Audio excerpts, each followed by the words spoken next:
Mon nom est Siegfried. Je suis néo-historien. J'analyse les faits historiques à la recherche de la vérité.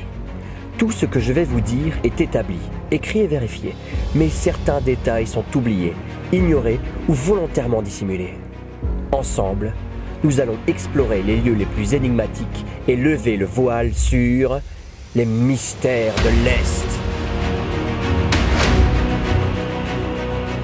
Entre le XVIe et le XVIIe siècle, l'Europe et le territoire du Grand Est plongent dans un âge sombre. Le quotidien de la population est bouleversé par une intensification des actes de sorcellerie, perpétrés par des hommes, mais surtout par des femmes. L'Église et les États vont être obligés de réagir, la chasse aux sorcières est ouverte. Attends, mais pourquoi on fait l'émission sur les sorcières là? Bah, c'est vachement intéressant les sorcières. Ah non, moi ça me fait super flipper en fait les sorcières, je t'explique. Parce que quand j'étais petit, une fois, j'avais laissé la porte de ma chambre ouverte et j'avais éteint la lumière. Là t'es grand, hein, et en plus faut qu'on avance. Au Moyen-Âge, les monstres étaient bien vivants et réels. Les forêts profondes étaient peuplées d'êtres fantastiques. On craignait la colère divine et surtout, on était terrifiés par Satan. Et du coup, les sorcières, c'était vrai ou pas? Ah ouais, elles ont bien existé, ouais. Par milliers même. Oh non. Nous voici devant l'œil de la sorcière. C'est autour de lieux comme celui-ci que les sorcières se donnaient rendez-vous la nuit pour se réunir à l'occasion de messes noires. Elles arrivaient en chevauchant. Des balais. Mais non, mais des balais, les chapeaux pointus, non mais ça c'est des dessins animés, c'est de la pop culture. Elles arrivaient en chevauchant fourche à foin, à dos de chats noirs géants ou encore à dos de truies noires. Des truies noires. Ah, super marrant ça, se moquer des sorcières. Non, je me moque pas. Non. L'œil de la sorcière, il te regarde. Fais attention. Oui, pardon.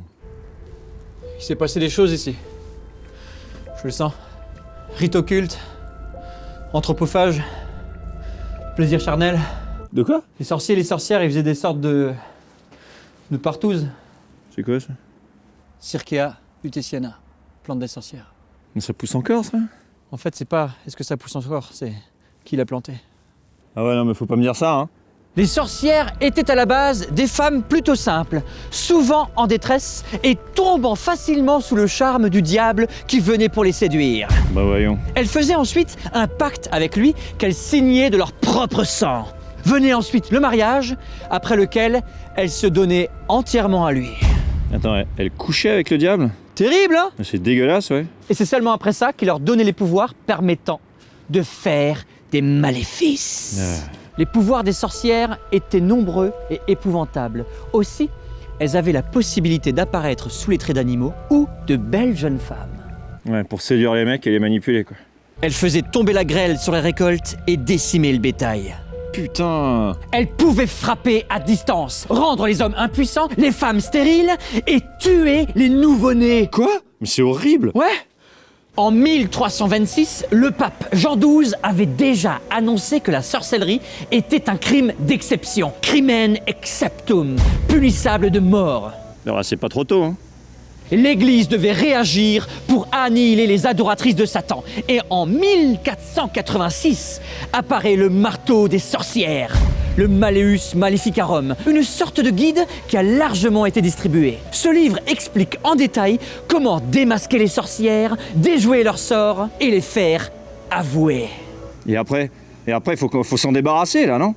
Le Malleus Maleficarum est très clair sur ce sujet. Seule l'absolution par les flammes peut libérer une population d'une sorcière. Quoi? J'ai pas compris, là. Ben, elles étaient brûlées vives et après les cendres étaient jetées au vent comme ça, de façon à ce que la sorcière puisse pas revenir hanter le village. Ah ouais, mais c'est bien ça c'est bien ça. Au XVIIe siècle, plus de 50 000 exécutions ont eu lieu en Europe, dont 4 000 en Alsace-Lorraine. Il faudra attendre 1682 et Louis XIV pour qu'un édit royal soit publié mettant fin à la chasse aux sorcières. Ah, c'est que le travail avait été bien fait, il y en avait plus.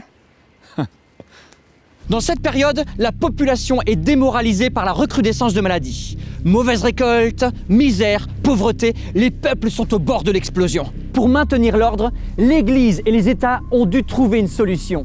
Un parfait bouc émissaire était désigné. Le diable et ses disciples. Et les sorcières alors? Il n'y a jamais eu de sorcière. Attends, quoi? Profitant de l'hystérie collective et la crédulité des gens, il est facile d'attiser et canaliser la haine en pointant du doigt un groupe d'individus, en l'occurrence les femmes. Et ça a bien marché sur toi. Oui, c'est vrai. Hein? Mais du coup, s'il n'y avait pas de sorcières, c'est qui toutes les nanas qu'ils ont brûlées? Ah bah, on en a brûlé du monde, hein. Mais ça, on le verra dans le prochain épisode. Parce que tout est lié. Forcément, je les filme, ils partent direct. Chelou, hein. Chelou.